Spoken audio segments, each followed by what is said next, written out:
Hey guys, welcome back to American Heritage Homestead. I am here again out in the garden.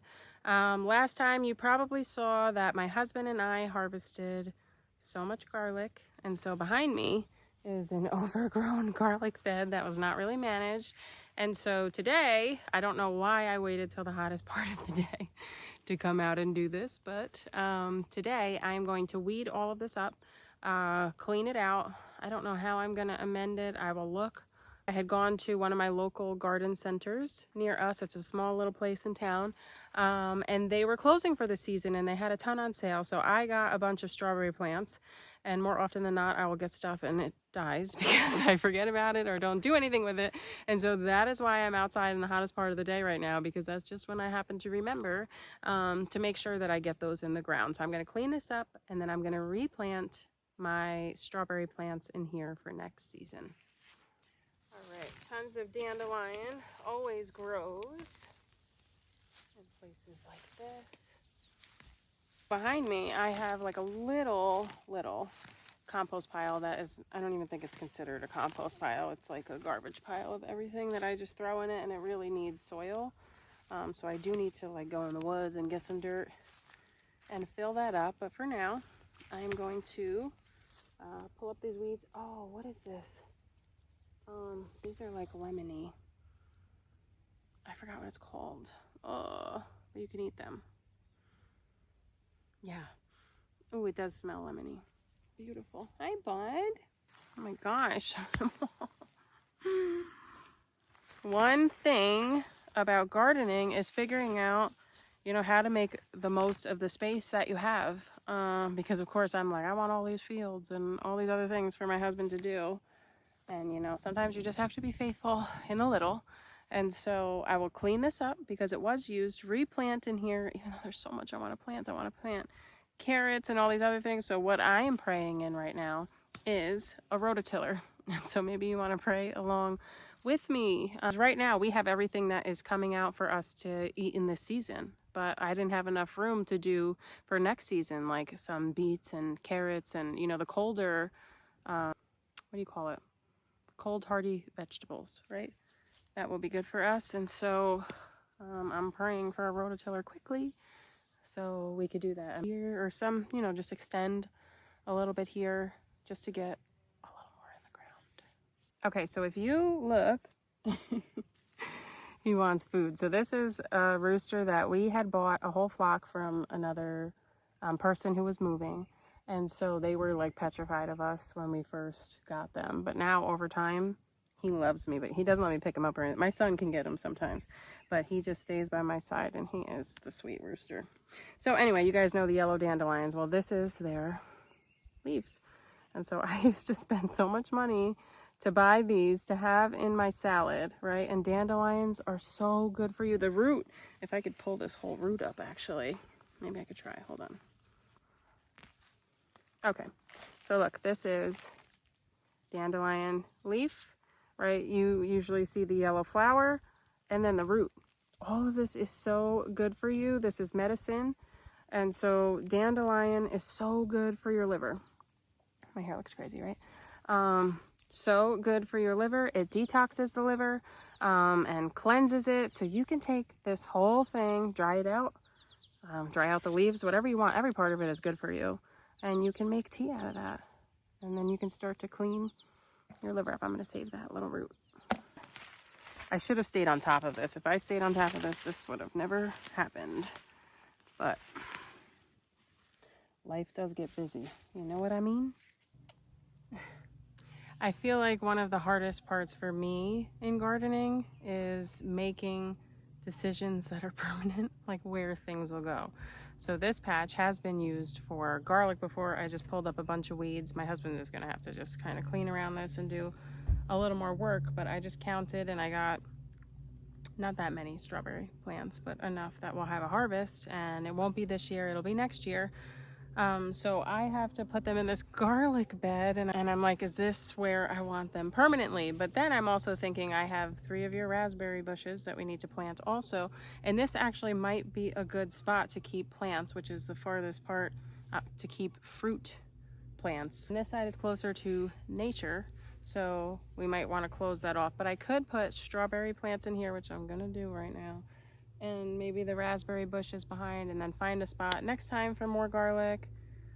I don't know. It's like, do I really want them here? I haven't really thought about it. And so I guess I'm just going to go for it. Now it's like, do I just open up this whole thing and just put them in a row? See, I am not an avid gardener. I am learning and just gonna do whatever, basically, and see what happens. Because you know what? They're better going in here than just sitting in these pots and dying. So I'm gonna just make one open path and then put them in here. And I really didn't even do anything to the soil since the garlic were just in here. But you know what? We're working with what we got. I'm gonna try to do a straight line. I hope this is straight.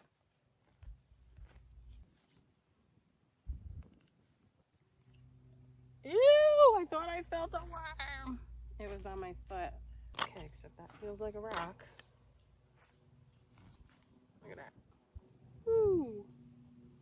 No, thank you. Okay. Hello there. This is a speckled Sussex. They are honestly one of the best chickens, I think. Very calm demeanor, great layers, sweet girls. All right, so these are still wet. We had a lot of rain last night, which is great. Oh, I just pulled up a good one. Okay. And she's going in. Look at that. And I'm going to just line them up across, because why not? Because why not, right? You're waiting for a bug, huh? And so a lot of times when things stay in forever, they get a little root bound, so it is okay. Plants are more resilient than you think to rip open those roots a little bit before you plant them down so they can kind of spread out. Isn't that right, miss? So I'm just going to put them all in and then I'll cover them up after. Save these containers for next time. Again, I'm going to rip these little roots a little bit. We got another one coming to visit. See, I ripped open the soil and now I see all the dirt, all the bugs. Girls, I am going to have to keep you out of this because you're going to come after my strawberries next year. Right? And that's the thing with planting is you don't see, you don't always get to see the harvest right away. This is for next year, but it's good to put the work in now so it will be ready. Whoa. And I don't even know if I'm spacing these properly, but I'm sure we'll get something here, right? Is that too close? Are they too close? Maybe I should. Let's see. Spread them out some so they have some breathing room. I probably should have looked up the spacing, but who needs that? And actually I pull out these really big rocks, and something I love to do when I find the rocks is collect them like this. I'm going to show you.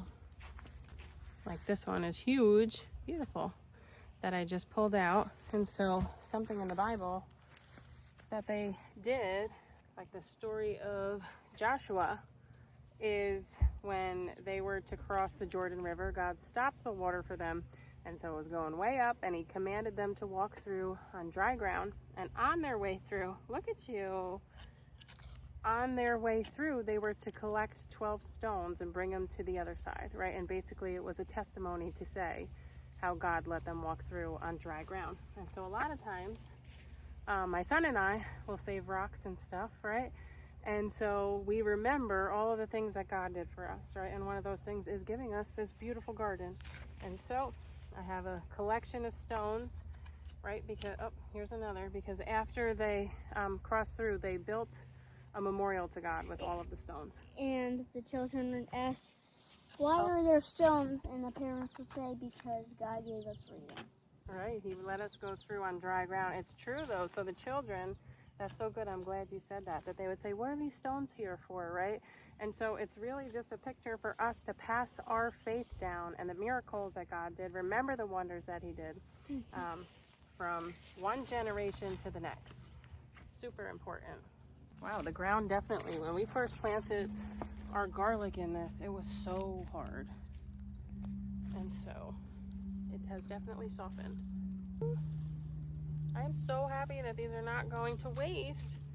And that I didn't even realize I was asking my husband to buy me some more beds or a rototill or something to get more in the ground.